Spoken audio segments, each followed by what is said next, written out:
সরকারের দেয়া নির্ধারিত দামে চামড়া বিক্রি করতে না পারায় লোকসানের মুখে ব্যাপারীরা। তাদের অভিযোগ, সরকার ট্যানারি মালিকদের সঙ্গে আলোচনা সাপেক্ষে চামড়ার মূল্য নির্ধারণ করে দিলেও খোলা বাজারে সেই দামের সঙ্গে কোনো মিল নেই। কোম্পানির সিন্ডিকেট ও সরকারের নজরদারির অভাবে ধস নেমেছে চামড়া শিল্পে। তবে আড়তদাররা বলছেন, চামড়ার মান অনুযায়ী সরকার বেঁধে দেওয়া দাম পাচ্ছেন ব্যবসায়ীরা। ঈদুল আজহার পর শনিবার দেশের দক্ষিণ পশ্চিম অঞ্চলের অন্যতম বৃহত্তম রাজারহাট চামড়ার হাটে এমন চিত্র দেখা যায়। বাজারের পরিস্থিতি আমরা দেখছি যেটা হচ্ছে যে চামড়া যে সরকার যে নির্ধারণ করেছিল চামড়া 50-55 টাকা ফুট কিনবে ঢাকার বাইরের থেকে, কিন্তু সেই দামে আমরা সেভাবে সেই দামে আমরা পাচ্ছি না। আমরা এখানে 30-35 টাকা ফুটে চামড়াটা পাচ্ছি, 30-35 টাকা ফুটে আর কি।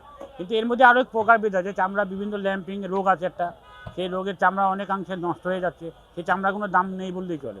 কারণ আমরা 100টা চামড়া কিনলাম, তার মধ্যে 5টা চামড়া 7টা চামড়া ল্যাম্পিং বেরোচ্ছে। 200-150 এরকম নেই যা কিনে আনেছি গ্রাম থেকে।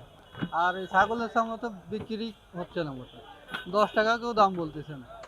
বিক্রি করলে লস হবে, না রাখলে আর এক সপ্তাহ রাখবো, দেখি বাজার হিসেবে সরকার দাম বাড়িয়ে দেয় 55 টাকা, এখানে দাম দেয় 35 টাকা, 20 টাকা ফুটি নাই। রাজারহাট মোকামে ছোট বড় মিলিয়ে 3 শতাধিক আড়ত রয়েছে। শনি ও মঙ্গলবার 2 দিন বসে হাট। এখানে খুলনা বিভাগের 10 জেলা ছাড়াও ফরিদপুর, রাজশাহী, পাবনা, নাটোর এবং ঢাকার বড় বড় ব্যবসায়ীরা চামড়া বেচাকেনা করেন। চামড়ার মোকামে দেখা গেছে ফরিয়া ব্যবসায়ীরা হাটে চামড়া নিয়ে এসেছেন। সেসব চামড়া তারা আড়তদারদের কাছে বিক্রি করছেন, কিন্তু তারা চামড়ার যথাযথ দাম পাননি। এ নিয়ে তাদের মাঝে ক্ষোভ ও হতাশা দেখা দিয়েছে।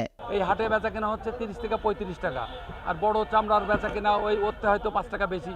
কিন্তু আমাদের এখন বর্তমানে যে রেটটা, সেই রেটটা আনুপাতিক হারে খুব একটা ভালো না।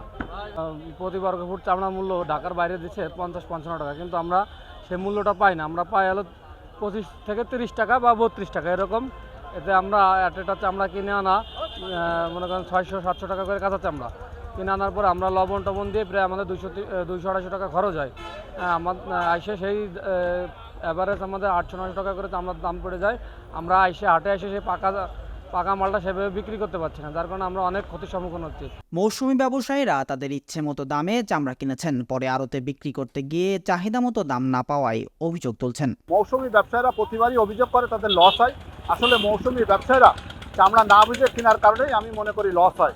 আর পাশাপাশি আজকে বাণিজ্য মন্ত্রণালয়কে দ্রুত আপনার এই চামড়া যদি কাঁচা চামড়া বিদেশে ওয়েটবুলভাবে রপ্তানি না করা হয়, তাহলে আসলে কাপড় শিল্পের মতন এখানে যে হাজার হাজার কোটি টাকার চামড়া থেকে রপ্তানি আয় হচ্ছে, সেই আয় কিন্তু আমি মনে করি বাধাগ্রস্ত হচ্ছে। এবং বাধাগ্রস্ত একমাত্র পথ কাটানোর একমাত্র পথ হলো যে সরকারকে আপনার দ্রুত ওয়েটবুল চামড়া বিদেশে রপ্তানি করতে হবে। ব্যবসায়ীরা জানান, গত বছর 70 কেজি ওজনের এক বস্তা লবণের দাম ছিল 1000 টাকা। সেই লবণ এবছর 1400 টাকায় কিনতে হচ্ছে। শ্রমিকের মজুরি বাড়ায় বেড়েছে সংরক্ষণ খরচও। Raihan Siddique, voice of tiger.